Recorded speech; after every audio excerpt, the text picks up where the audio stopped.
Hello guys! Welcome back to my channel. At kung first time mo dito sa channel ko, please do subscribe guys. At maraming pa akong i-share sa inyo ng mga baking tips and ideas or cake decorating ideas. Thank you! So for today's video, gagawa naman tayo ng butterfly themed cake. Bali, ang size nitong cake natin guys ay 7x5 at ang flavor naman nito ay chocolate chiffon with chocomousse filling. Bali, ang order talaga nito guys ay 8x3 lang and then ginawa ko ng 7x5 kasi pala desisyon ako. Agoy. Bali, ginawa ko siyang 7x5 kasi ang design nitong cake na ito guys ay bagay talaga siya sa mataas na cakes. At mas mura ang aking 8x3 compared sa 7x5. Kadalasan tinatanong ng mga clients ko, tama po ba yung pricing niyo ma'am? Kasi mas malaki yung 8x3 at ang 7x5 ay mas mahal ng konti. Tama po yun. Kasi sa pagkakosting naming mga home bakers, marami kaming isinaalang-alang. Bali, hindi lang yung size ng ating cake. Bali, ang 8x3 ay napaka, mababa. So, hindi niya kailangan ng ating cake drum. Kapag mas mataas kasi guys ang ating cake, kailangan natin ng mas matibay na cake drum.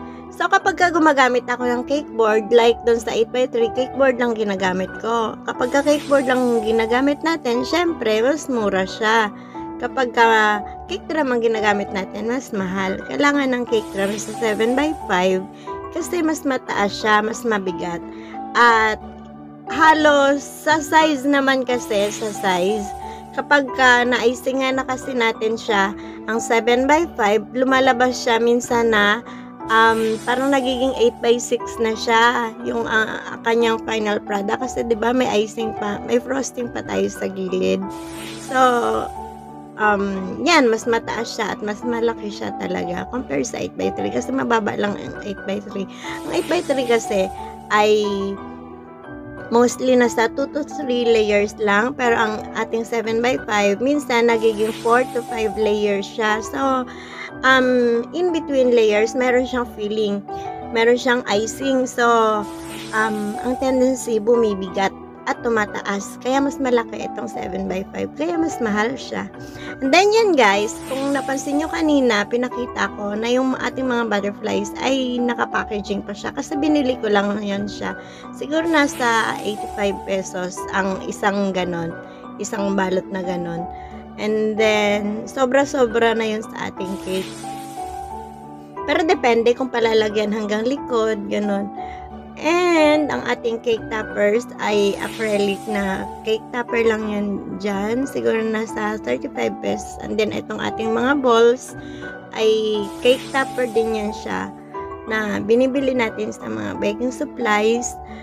Parang pumapatak siya na kahit pumapatak na 10 pesos isa, pero ang walang kung malaki o maliit kasi nasa yung 3 pieces niyan guys, nasa na siya guys, nasa 35 to 40.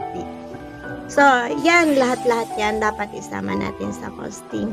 So, yan lang muna guys. Thank you so much for watching and thank you so much again, Ma'am Juvian. God bless po.